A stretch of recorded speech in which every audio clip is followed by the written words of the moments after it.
अस्सलामुअलैकुम। मैं हूं एसएम फारूक सागरी। आज मैं आपको मौलाना रूमी की एक और हकायत सुनाने जा रहा हूं।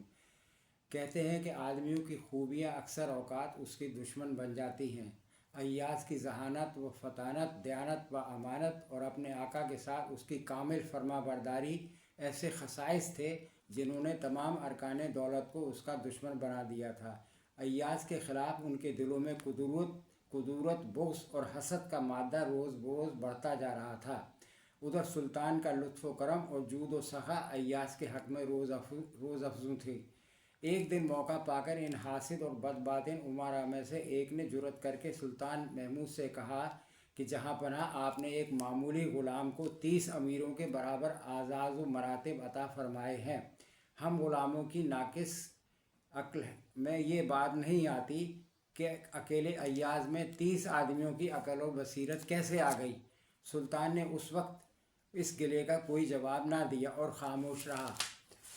चंद रोज़ बाद दरबार के 30 अमीरों को हमराह लेकर शिकार के इरादे से जंगलों और चट्टानों की तरफ निकला।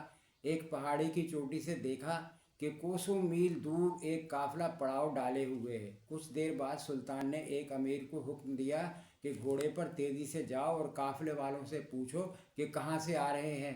वो अमीर सुल्तान के हुक्म की तामील में गया और कुछ देर बाद वापस आकर बताया कि काफ़िले वाले शहर रे से आ रहे हैं। सुल्तान ने पूछा कि काफ़िले वालों की मंजिल मकसूद क्या है। इसका जवाब अमीर ना दे सका क्योंकि इसने काफ़िले वालों से ये बात पूछी ही ना थी। सुल्तान ने दूसरे अमीर से कहा कि अब तुम जाओ और पूछो कि कारवां किधर जाएगा। दूसरा अमीर जवाब लाया कि उनका इरादा यमन जाने का है। सुल्तान ने पूछा कि काफ़िले वालों के पास सामान्य सफ़र क्या क्या है। इस बात का जवाब वो ना दे सका क्योंकि उसने काफ़िले वालों से पूछा ही ना था कि किस कदर सामान उनके पास है। सुल्तान ने तीसरे अमीर को भेजा कि जाओ और देख कर आओ कि किस कदर सामान काफ़िले वालों के पास है। वो गया और वापस आकर बताया कि उनके पास ज़रूरत की हर शय मौजूद है। सुल्तान ने दरियाफ़्त किया कि ये काफ़िला शहर रे से कब रवाना हुआ था।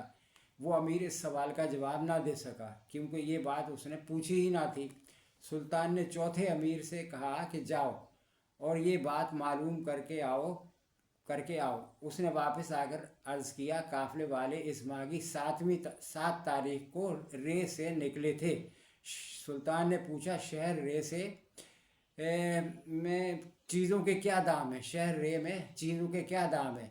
वो अमीर इस सवाल के जवाब पर दमबख्त रह गया क्योंकि ये बात उसने काफ़िले वालों से पूछी ही ना थी। गर्ज सब अमीर नाकिस व अक्ल और परेशान जहन साबित हुए। हर शख्स एक ही सवाल का जवाब लेकर आया और काफ़िले वालों को पूरा हाल किसी ने जानने की ज़हमत गवारा ना की।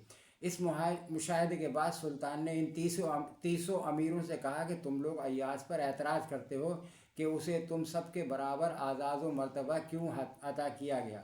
इसका जवाब मैंने उस वक्त ना दिया था। अब सुन लो। इन काफ़िले वालों के सफ़र की तहकीक के लिए मैंने सबसे पहले तुम लोगों की लाइल्मी में अय्याज ही को रवाना किया था। जितने सवालों के जवाब तुम 30 मरतबा लेकर आए हो, अय्याज इन तमाम सवालों के जवाब एक ही दफ़ा ले आया था। अब तुम्हें पता चल गया कि मैं इस कदर इस कदर मंजिल क्यों करता हूँ, उसकी मैं इस कदर क्यों करता हूँ। ये सुनकर सब अमीरों के चेहरे शर्म से पानी पानी हो गए और उन्होंने अपनी गुस्ताखी की माफ़ी मांगते हुए कहा, बेशक अय्याज की बराबरी हम नहीं कर सकते। वो बड़ा ज़हीन है और बड़ा काबिल है। अल्लाह ने चाँद को हसीन और जमील चेहरा अता किया है और मिट्टी को सौंधी सौंधी खुशबू बख्शी है। ये है आज की कहानी।